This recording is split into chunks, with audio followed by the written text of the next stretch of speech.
Bom, pessoal, boa noite a todos e a todas. Hoje nós vamos dar continuidade aos nossos seminários, às nossas reflexões sobre as correntes epistemológicas jurídicas, agora com o grupo 4, que vai justamente apresentar o normativismo jurídico de Hans Kelsen. E aí já passo a palavra para o grupo, para, naquele tempo combinado de 50 minutos, a gente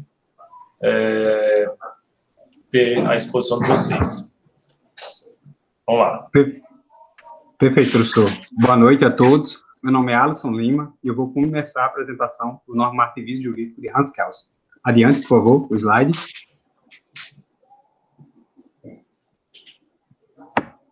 Por favor, o slide. Passar o slide. Aqui já passou. Passou? Aqui está ainda no normativismo. Aqui também ainda está no normativismo. Deixa eu ver se deu erro. Eu acho que deu erro aqui.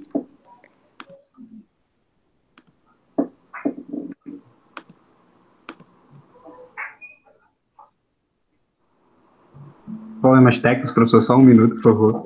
Faz parte. A gente viu quinta-feira que faz parte. Não é só barata, é a conexão, é a voz de Darth Vader. Passar aí, pronto, perfeito. Perfeito. Agora que o nosso problema pode voltar um pouco o slide, Gabriela, por favor. Então, meu nome é Alisson Lima, boa noite a todos, e eu vou apresentar a parte inicial do trabalho do normativismo jurídico de Hans Kelsen. Adiante, por favor. Então, durante a apresentação, os outros componentes do grupo vão se apresentar nas suas respectivas partes. Adiante, por favor. E eu começo com a seguinte: o que é o normativismo jurídico de Hans Kelsen? Ele tem início com a publicação do livro Teoria Pura do Direito, por Hans Kelsen, em 1934. Mas essa obra é muito mais do que um livro. Ele é um projeto inovador de ciências jurídicas. Por quê? Porque nela, Hans Kelsen tenta descrever o direito com conteúdos estritamente jurídicos, afastando, assim, os motivos psicológicos, econômicos, sociais. Não que esses motivos não existam, mas o método científico proposto por Kelsen preocupa-se unicamente em identificar e descrever o direito. Então, esse seria o significado da teoria pura, não é? Evitar os sincretismos metodológicos que descreviam o direito até então. Adiante, por favor. Podemos fazer um paralelo com a física, por exemplo. A física, ela não estuda os motivos por que uma bola é chutada, mas ela consegue relacionar com relativa exatidão o quê? A sua velocidade, a sua altura e a sua trajetória. E é justamente essa objetividade e exatidão que Hans Kelsen busca para o direito. Ou seja, busca descrever o direito com exatidão e razoável grau de previsibilidade. Tudo bem? Adiante, por favor. Mas por que Hans Kelsen ele escreve essa obra e ela é uma obra tão inovadora? O slide aí não está passando, mas tudo bem. Miguel Reale diz o seguinte, o jurista Miguel Reale, ele diz que quando Hans Kelsen publica a teoria pura do direito, o direito era uma espécie de citadela, sitiada por todos os lados, por políticos, economistas, filósofos, psicólogos, todos queriam transpor a barreira da jurisprudência e tomar para si as ciências jurídicas, para os seus domínios, tudo bem? Então, Hans Kelsen, ele tenta justamente isso, elevar o direito a uma ciência genuína e independente. E ele deixa isso bem claro no prefácio no prefácio da primeira edição da Teoria pura do Direito. Desde o começo, foi meu intento elevar a ciência jurídica, que abertamente ou veladamente se esgotava quase por completo em raciocínios de política jurídica, à altura de uma ciência genuína, tudo bem? Adiante, por favor. Mas mesmo essa ciência genuína, pessoal, ela sofre influência de pensamentos que o precedem, tudo bem? Uma corrente de pensamento foi o positivismo. O positivismo ele pode ser classificado em alguns ramos, como, por exemplo, o positivismo sociológico de Augusto Comte, que tenta afastar a ciência da metafísica e da religião, através de dados empíricos e leis matemáticas, tudo bem? Influenciou principalmente a história e a sociologia. Já o positivismo lógico, que pertence ao ciclo de Viena, ele também tentava rejeitar a metafísica, através de métodos e linguagem com o máximo de rigor e exatidão, tudo bem? Mas o ramo do positivismo, adiante, por favor, o ramo do positivismo, que influenciou principalmente a obra de Hans Kelsen, foi o positivismo jurídico, que tem como principal representante, agora me perdoem aí a forma que eu vou pronunciar, não falo alemão ou austríaco, tá, o Bergbaum, que dizia que o direito era fruto de um procedimento formal, produzido por uma autoridade e que depois de exposto e positivado, deveria ser obedecido incondicionalmente. Então, essa é a parte do positivismo que influencia diretamente a obra de Hans Kelsen. Mas o positivismo não é a única corrente de pensamento que influencia Hans Kelsen e sua obra. A seguir, vamos ver quais outras correntes influenciaram esse pensador. Opa, boa noite. Meu nome é José Ricardo. Eu vou dar continuidade à explicação do significado da teoria pura do direito. Dando continuidade ao que Alisson estava falando, como ele disse, algumas linhas de pensamento filosóficas da época ajudaram e influenciaram bastante Hans Kelsen. E uma delas, as que faziam parte da época, que eram muito influentes, era o positivismo e a segunda é o neocantismo. O neocantismo ele busca resgatar ideias e pensamentos do filósofo Immanuel Kant. Mas mas o conhecimento e a bagagem que Kelsen adquire vai ser principalmente da escola de Marburgo. Essa escola é liderada por Hermann Cohen, como está aí, e a principal ideia, o principal motivo, digamos assim, a força motriz do trabalho dele, naquela época, vai tentar recuperar a reflexão crítica filosófica no meio da ciência, enfim. Nessa escola, ele definiu o método do neocantismo como na busca da constituição de uma ciência por meio de uma substância, de um tempo e de um espaço. Pode passar o slide.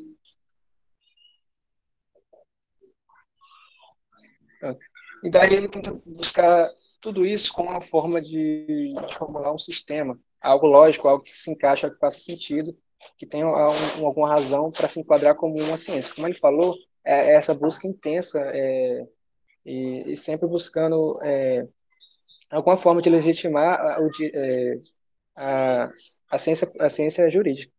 Então, todas essas medidas, toda essa formulação, esse pensamento sobre ciência, sobre formulação, sobre a constituição de uma ciência, ele vai influenciar bastante Kelsen nas suas obras, nos seus pensamentos.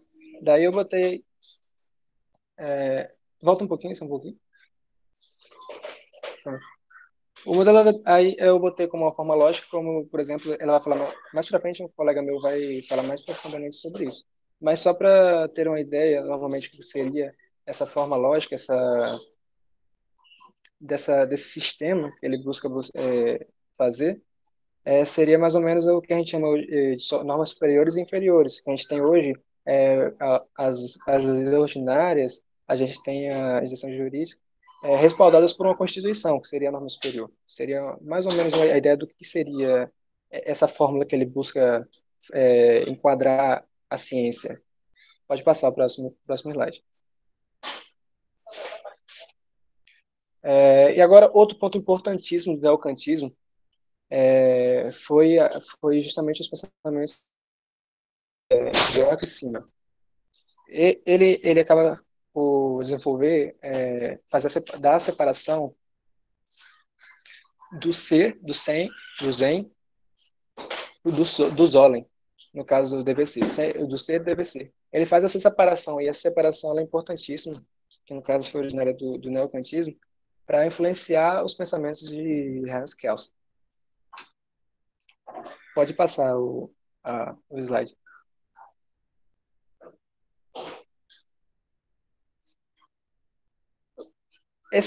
No caso, a separação do ser e do DVC se torna basicamente no exemplo que eu vou dar agora, um exemplo simples, bem simplório sobre...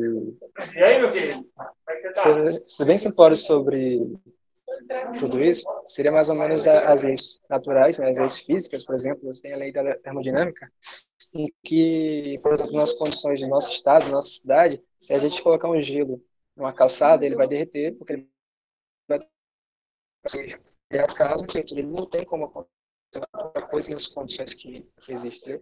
Seria a causa e o efeito. Já o DVC pode enquadrar como, por exemplo, um roubo, um furto, que o ladrão deverá ser preso, mas isso não quer dizer que isso ocorrerá. A norma prevista, no caso, né, mas não quer dizer que isso ocorrerá. Então, eu digo que a condição é a consequência, depende muito das circunstâncias e da condição que tudo isso ocorreu.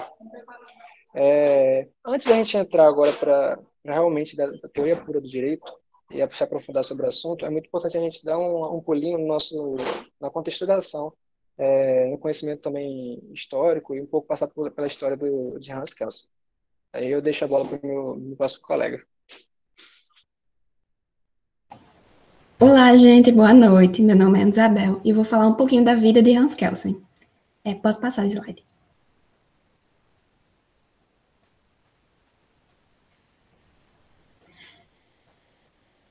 Pronto. Hans Kelsen, ele nasceu em 11 de outubro de 1881 em Praga, no antigo Império Austro-Húngaro. Sua família tinha origem judia. Em 1884, quando Hans Kelsen tinha 3 anos, sua família se mudou para Viena e foi nessa cidade que Kelsen iniciou sua vida acadêmica. Em 1900, por influência paterna, Kelsen iniciou a faculdade de Direito em Viena. Aí pode passar.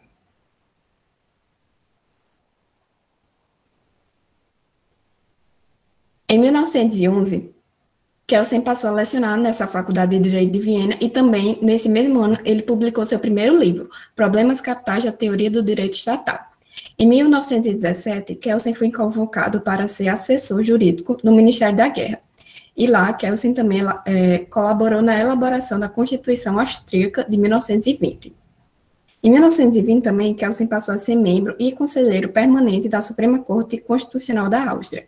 E entre os anos de 1931 a 1930, ele atuou como juiz da Corte Constituinte da Áustria. Também entre 1919 a 1930, ele foi professor da Universidade de Viena, e entre 1930 a 1933, ele foi professor da Universidade de Colônia, na Alemanha. Aí pode passar o slide.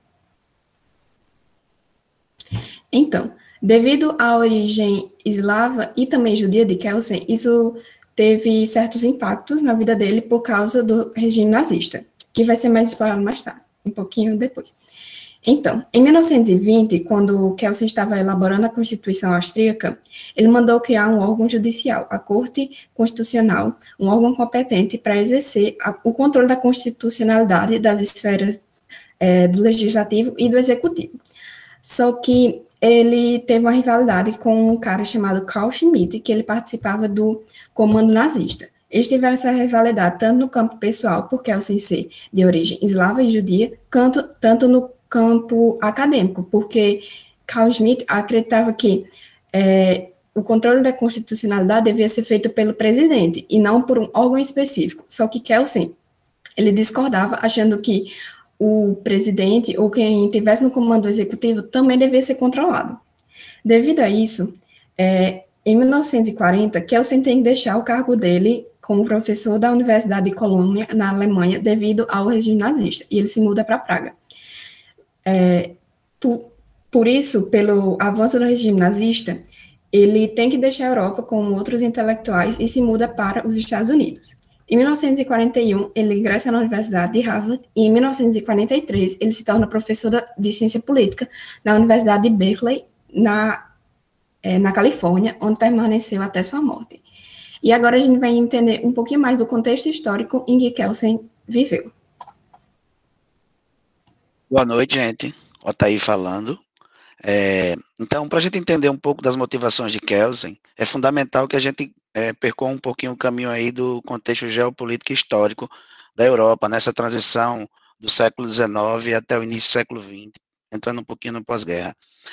A Europa, ela passou por um período muito conturbado no início do século XX, a transição da ordem europeia do século XIX para um período em que as coisas vão começar a se reestruturar.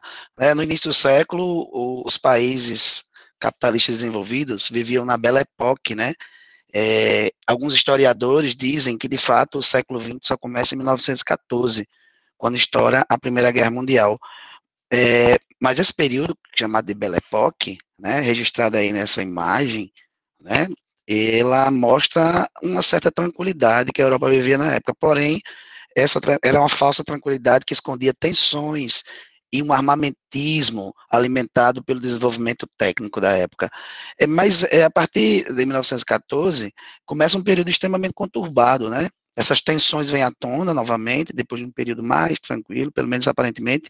Aí vem a Primeira Guerra Mundial, estoura a Revolução Russa, a queda da Bolsa de Nova York desencadeia a depressão da década de 1930, e vem depois a Segunda Guerra Mundial. Então, Kelsen viveu esse período aí bastante conturbado da Europa, e isso vai influenciar a obra e o pensamento dele. Tá? Pode passar. Olhando mais de perto, né, Kelsen, como a colega falou, Ana, ele nasceu aí na República Tcheca e parte do Império Austro-Húngaro, né, que, para quem não sabe, foi um grande império, né, o segundo maior império do início do século XX da Europa, só perdia para o Império Russo. Era uma potência econômica, era a terceira população da Europa. Então, realmente, Kelsen viveu num país rico e de efervescência também acadêmica e cultural, enfim. E ele estava no epicentro do mundo, vamos dizer assim, né? Então, porém, esse período aí, ele também foi muito difícil para a Europa como um todo, né? A gente sabe que, com o fim da Primeira Guerra, o Império Austro-Húngaro se dissolveu, né? Foi fundada a República Austríaca, em 1919, e Kelsen teve um papel importantíssimo, porque ele vai ser, como a colega disse, vai participar da Constituição Republicana e Democrática de 1920 da Áustria. Mas, pode passar aí, as coisas não ficam tão tranquilas na Áustria, né? A Áustria vai passar por um período republicano muito conturbado também, conflitos violentos, disputas ideológicas, esquerda e direita, né? A Constituição que ele ajudou a elaborar, ela passa por mudanças significativas, dando mais poderes ao presidente. A queda da Bolsa de Nova York também teve uma influência grande, porque agravou a crise econômica, alimentando sentimentos nacionalistas, e aí dá margem a um crescimento do austrofascismo na figura de Engelbert Dollfuss, né? Ele vai se tornar um ditador, ele vai ser assassinado com uma tentativa de golpe, né, dos nazistas, mas os nazistas não conseguem, eles só conseguem avançar sobre a Áustria em 1938, com a invasão da Alemanha sobre a Áustria, né? Então, essa empreitada do fascismo sobre a Áustria, ela fez com que, constantemente, Kelsen tivesse que praticamente fugir, né?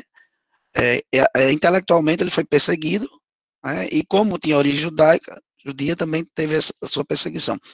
Mas aí, com esse avanço do nazifascismo, ele foi contido, né, com a vitória dos aliados, as democracias liberais e a União Soviética em 1945, tá?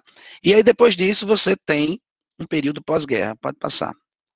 No pós-guerra, Kelsen vai ter, durante a guerra, de 1930 até 1940, ele vai se preocupar muito com a questão dos conflitos, ele vai desenvolver obras pensando na guerra, em como o direito poderia ter um papel importante nesses conflitos. Ele inicialmente, inclusive, sugere, em sua obra Paz pelo Direito, a criação de um modelo de Estado, né, como se fosse um Estado supranacional, porém, ele mesmo refuta essa ideia, porque ele percebe que o sentimento nacionalista e a soberania não, dificultaria esse processo de formação de um Estado.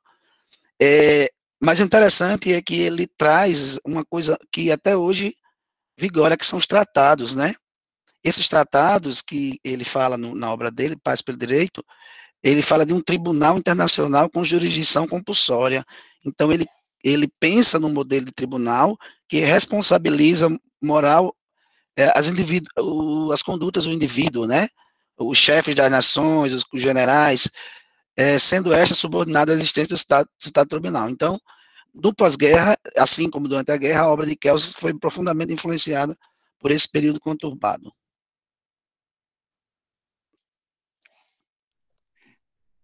Boa noite, o meu nome é Gabriel e eu vou falar um pouco sobre a teoria pura do direito. Então, abalado pelo impacto das grandes guerras, Kelsen inicia a construção de uma ciência jurídica nova, restrita aos fatos e às leis que regem. Logo, não se pode recorrer à metafísica, à religião ou à razão. Essa nova ciência jurídica seria destinada somente à análise do direito em sua forma pura, ou seja, uma teoria do direito que se limita à análise do direito positivo como sendo a realidade jurídica. Dá para notar que ele tem uma ideologia essencialmente positiva. Né? Slide, por favor. Alô? Tá como se fosse baixando o som, Gabriel. Mas deu para entender ou eu falo de novo? Não deu para entender. Certo. Então, para Kelsen, o direito é estrutura normativa, de forma que se entende o direito como sendo um grande esqueleto de normas, e o conhecimento da norma é o único objeto de estudo do jurista. Além disso, Kelsen é ciente da hierarquização do direito no Estado, na qual a Constituição é a norma superior e todas devem obedecê-la, e ela seria validada por uma norma de caráter hipotético chamada de norma fundamental.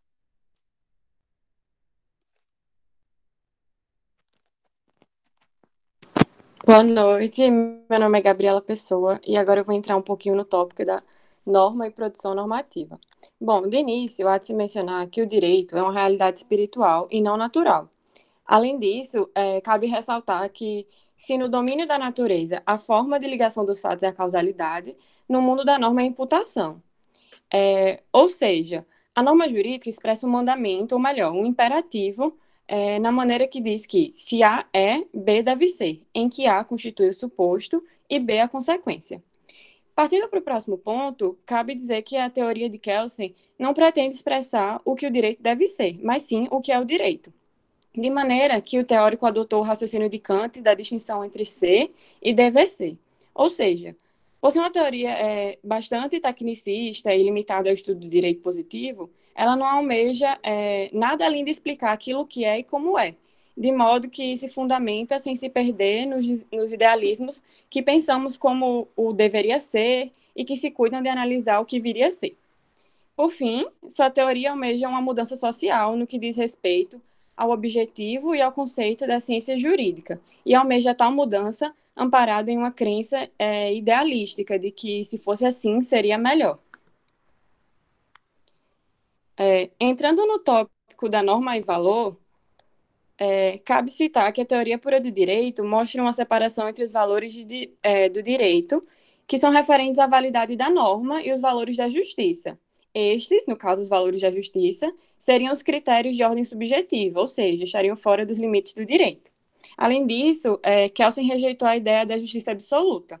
Para ele, o conceito de justiça cabe no sentido da aplicação da norma jurídica ao caso concreto, de modo que a justiça seria apenas um valor relativo, justamente por ser um atributo possível de vários objetos.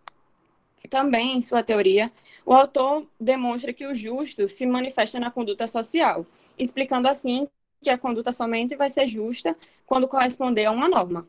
Já sobre os juízos de valor, esses seriam aplicados somente sobre as condutas e não sobre as normas, de maneira que não seria correto atribuir à norma jurídica uma qualidade de justa e ou injusta. Até porque, segundo a teoria pura do direito, quando uma norma entra no mundo jurídico, não devem ser elaborados esses juízos de valor em relação a ela, ou seja, em relação à norma, mas sim apenas em relação aos juízos de direito, porque é onde se analisa os aspectos que podem discutir sua validade formal, cabendo ao aplicador a verificação dos requisitos de validade e respeito à hierarquia das normas e o mínimo de eficácia. Também esses valores que fundamentam os juízos são voláteis e bastante arbitrários, porque eles possuem uma origem humana. Ou seja, eles podem mudar conforme as concepções dos seres humanos forem mudando assim, com o passar das eras, com o passar dos anos. Portanto, para Kelsen, as considerações de ordem valorativa estão integralmente fora da ciência do direito. Boa noite, meu nome é Cristiana. Fiquei responsável por discorrer sobre a pirâmide jurídica, teoria que, como todos já sabem, é defendida por Kelsen e sua aplicabilidade resulta em solução de diversas divergências aparentes no ordenamento jurídico. Em relação ao caráter dinâmico do direito, podemos dizer que para uma norma apresentar validade, ela necessita de uma outra. A norma que é produzida a partir de uma determinação de outra é inferior. Sendo assim, é possível notar que o sistema das normas jurídicas não se apresenta em um plano apenas. Eles seguem uma hierarquia até chegar na norma fundamental, que é seu último fundamento de validade. Pode passar, Gabi, o slide. No topo da hierarquia do Estado brasileiro está a Constituição. Nela estão presentes as normas positivas, que são a base para a produção das normas jurídicas gerais. Como essas são normas positivas, são rígidas e para que possa haver alterações, são criadas as emendas constitucionais. Logo em seguida, vêm as leis complementares, que, como já está explícito em seu nome, complementa a Constituição em segmentos específicos, e para chegar em sua vigência é necessário que haja uma votação. Embaixo delas estão as leis ordinárias, que são citadas na Constituição como normas específicas e diferem das complementares na forma de inclusão e votação. Logo depois estão as medidas provisórias, que podem ser adotadas pelo Presidente da República com força de lei, devem ser aprovadas pelo Congresso Nacional e perdem a eficácia caso não sejam convertidas em lei no prazo de 30 dias a partir de sua publicação. Essas medidas são tomadas de forma preventiva. Já as leis delegadas, que vêm em seguida, também são elaboradas pelo presidente e devem ser submetidas ao legislativo, desde que haja pedido e delegação expressa do Congresso Nacional. Por fim, estão as resoluções que regulam matérias de setores internos, privados ou mesmo públicos. Acima da Constituição estão apenas as leis do direito natural, que são as normas que independem da vontade humana, como, por exemplo, o direito do indivíduo, a vida e a dignidade humana. Como visto em aulas anteriores, as normas positivas podem ir de encontro às naturais. Isso geralmente acontece em momentos de crise da sociedade, como foi o caso do nazismo. Nesses casos, as normas positivas que devem se readequar.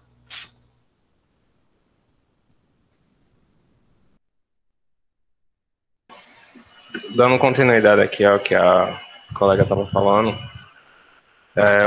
se puder passar o slide aí. Alô, alô? Estão ouvindo? Sim, não passou não aí? O que passou? É porque ainda está na feira. Aqui tá, eu estou vendo norma fundamental. É, aqui Certo. também. É uma norma fundamental já. Vamos dando sequência, então. Como eu proponho falar dessa questão da norma fundamental, foi mencionado agora há pouco pela colega. A norma fundamental, ela é uma regra que está num plano superior, acima da Constituição, e ela é um plano ideal. Não é algo escrito, mas sim algo que chegou a ele. Ela serve de base para todo o ordenamento jurídico e também confere a validade para as normas que estão abaixo dela. Eu gostaria de fazer um exemplo para tentar facilitar o entendimento desse conceito, que seria, por exemplo, o caso que seria o seguinte. Imagina o seguinte: Deus disse, obedeça a seus pais. Né? Destrinchando essa breve frase, a gente pode ter obedeça a seus pais como uma norma dentro desse ordenamento. Essa norma tem como seu fundamento, e assim como por analogia seria a norma fundamental, seria a obediência a Deus.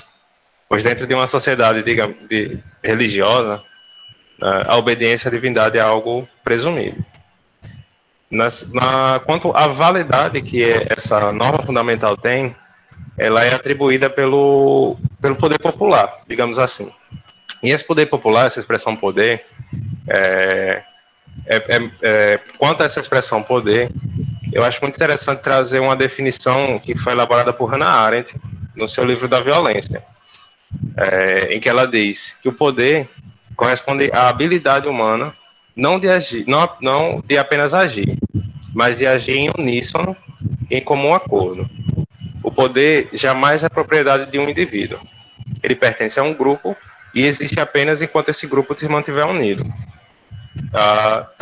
Nesse ponto, quanto da validade, para exemplificar também, eu acho interessante trazer aqui o fato que aconteceu na época da Revolução Francesa, que é onde a gente consegue ver uma situação peculiar, que seria a mudança dessa norma fundamental na estrutura de um Estado. Que foi, por exemplo, num momento pretérito à Revolução, a norma fundamental existente permitia a existência das monarquias absolutistas. Né? Após a Revolução e alguns pescoços depois, surgiu uma nova norma que trazia a Primeira República Francesa. E é isso. Passar para o próximo colega agora. Boa noite, me chamo João Euclides e eu vou estar aqui tecendo algumas considerações sobre as críticas à teoria kelseniana, abordando sobre a ótica do professor e doutor argentino Luiz Alberto Huarati.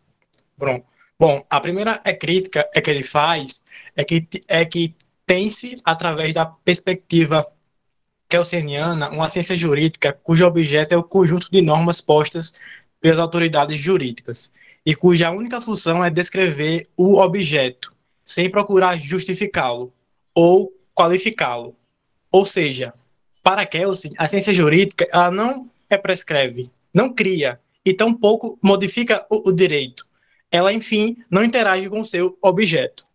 A segunda crítica que ele faz é que é visível na teoria kelseniana, seja pelo viés positivista ou pelo princípio da pureza metodológica adotada, que a teoria pura do direito se mostra insuficiente para impedir o processo de reflexão e crítica ideológica interna, transformando-a inevitavelmente numa dogmática jurídica. A terceira crítica que ele faz é que é criada a ilusão de uma ciência jurídica exata e objetiva, livre da influência ideológica, o que consiste em uma clara ilusão, porque trata-se de um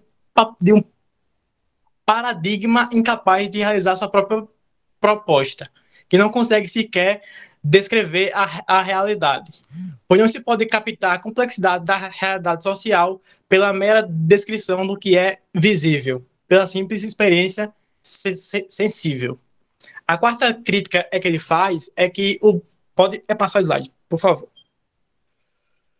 A quarta crítica que ele faz é que o positivismo kelseniano ele pega e separa o indivíduo do ordenamento jurídico. Logo, validade, legitimidade e obediência seriam questões independentes, como forma de oposição lógica à realidade indeterminada e contingente da modernidade. A teoria pura do direito, sob essa perspectiva, ela é insuficiente para compreender a modernidade, que se caracteriza pela indeterminação de sentidos que atinge a lei, o conhecimento e os faz carecer de legitimação. A quinta crítica que ele faz é que a teoria kelseniana isola de seu objeto a ideologia e a prática política, assim como contribuições advindas da filosofia da justiça, da moral, da religião, de crenças, de princípios e categorias que regulam a constituição das ciências causais, como também as pseudo-categorias do pensamento jurídico clássico. A sexta crítica é que, ao refutar as relações entre direito, política e ideologia, Kelsen não só reduziu o sujeito de direito a um conjunto de normas, como também contribuiu para manter a função ideológica que ele nega do conhecimento jurídico. A sétima crítica é que as palavras de Huarati sugerem que a praxis jurídica ocupa, então, outro espaço que não só aquele que a perspectiva de Kelsen aponta, o de uma ciência imune a forças ideológicas subjacentes às relações de poder e cuja representação inequívoca seriam os textos legais, o discurso. Nessa ótica, reduzir o conhecimento legal, o saber jurídico, a repetição e a manipulação de tais textos seria descaracterizar o direito como uma ciência social, isto é, situa-o no tecnismo neutro de uma suposta exatidão e pureza. E a última crítica que ele faz é acerca do pacto social, que é uma questão polêmica em Kelsen, na seara das crenças mitificadas, que seria a norma fundamental como legitimadora do pacto social. O Arati faz uma observação engraçada e simplificada sobre essa visão kelseniana do pacto social. Ele diz: isto é o que nos sugere a norma fundamental, quando formulada da seguinte maneira: se A manda e é geralmente obedecido, deve ser que A mande e seja geralmente obedecido. Eis a versão kelseniana do pacto social. Passo agora a palavra para o meu colega Thales. Boa noite a todos. Dando continuidade aqui às críticas à teoria de Hans Kelsen, uma delas diz que fala sobre a impossibilidade de desvincular o direito de outras ciências e áreas do conhecimento. A partir do momento que Kelsen tenta depurar o direito da influência de outras ciências, acaba ficando algo muito artificial, porque o direito surgiu exatamente, é uma técnica que surgiu para pacificar conflitos e regular as relações entre os indivíduos. E como nós chegamos a ver aqui nessa disciplina lá no início do ano, e foi revisada agora quando as aulas foram retomadas, existem várias ciências afins ao direito, que são de fundamental importância para o seu estudo. Então, desconsiderá-las é algo que talvez empobreça o estudo do direito. Há uma outra crítica que fala sobre a estranheza quanto à origem da norma hipotética fundamental, a Grundnorm de Kelsen. Porque, de um lado, ele tenta isolar ou até mesmo eliminar qualquer influência do direito natural no seu trabalho, na teoria que ele propõe. E, por outro lado, a norma fundamental, que é um conceito basilar da sua obra, deriva exatamente desse direito natural. Então, muitos críticos apontam aí uma grande contradição, porque ele quer que seja algo só baseado no direito positivo, ou neopositivista, como ele também é considerado, mas, por outro lado, um dos seus conceitos principais, essenciais, ele vai beber na fonte do direito natural. Então, aí se aponta uma contradição da parte de Kelsen. Há também o risco de legitimação de normas injustas e antidemocráticas. A concepção positivista de Kelsen defende que uma norma jurídica fosse considerada norma de justiça só se ela fosse positivada, mesmo que não fosse justo, mas sendo positivado, deveria ser considerado. Então, quem observa isso acaba por deduzir que todas as normas que devem ser consideradas no estudo do direito são tão somente aquelas que estão gravadas de alguma forma em algum ordenamento, que são oficializadas por parte do Estado. Então, por outro lado, por mais que uma norma viesse a ser justa, se ela não estivesse positivada, não deveria de forma alguma ser considerada. Então, muitos apontam que aí haveria um risco de legitimar regimes injustos, desumanos, antidemocráticos, como é o caso do nazismo, né, que muitos estudiosos apontam certa influência de Kelsen na legitimação dessa ideologia, o que talvez seja um exagero. Essa crítica talvez coubesse melhor ao rival dele, Carl Schmitt, como foi dito mais no início da apresentação. E ainda dentro desse tópico, se verifica que Kelsen, ele constrói a sua teoria de uma forma bem estática, que que seja contrário a questionamentos e críticas indesejáveis, o que, de alguma maneira, também pode contribuir para essa legitimação indesejável. Ele valoriza muito a forma, em detrimento do conteúdo. Uma outra crítica feita diz que há uma inadequação da teoria de Kelsen quando aplicada a uma sociedade cheia de imperfeições, porque, de fato, a análise de Kelsen, em determinados momentos, é bem estanque, ela assume áreas muito utópicos, como se estivesse lidando com a sociedade perfeita ou ideal. E duas metáforas que um estudioso, o autor de um artigo no qual eu me baseei, Daniel Murad, duas metáforas que ele faz para tentar explicar isso, são as seguintes. Uma delas é a metáfora da música, que para ele, a teoria de Kelsen seria uma valsa alemã, com seu ritmo harmônico, passos binários, tudo muito bem previsível. E, na maioria das vezes, a realidade com a qual nos deparamos estaria mais para um tango melancólico, para um samba irreverente, ou para a impetuosidade de uma dança flamenca. Algo bem diferente do que propõe a teoria de Kelsen. E a segunda metáfora que Daniel Murad utiliza é a da dramaturgia. Se Kelsen fosse um dramaturgo, ele seria um daqueles diretores de teatro bem rígidos, que exigiria que os atores seguissem à risca o script. E isso acaba por desconsiderar que, muitas vezes, algumas das melhores cenas do teatro, quer seja de teatro, filmes ou o que for, envolvem uma boa dose de improvisação de parte dos atores.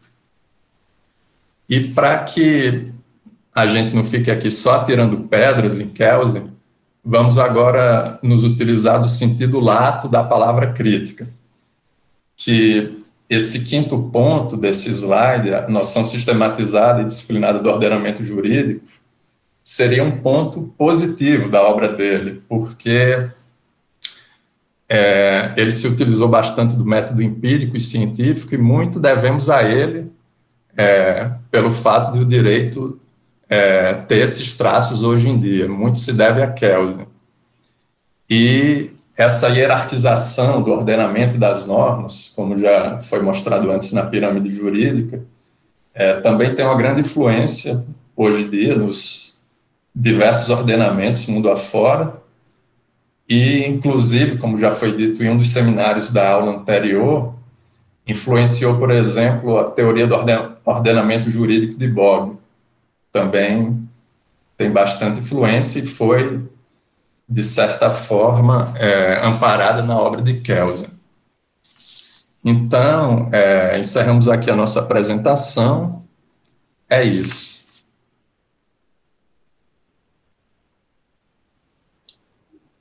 Muito bem. Eu vou fazer a pausa aqui na gravação.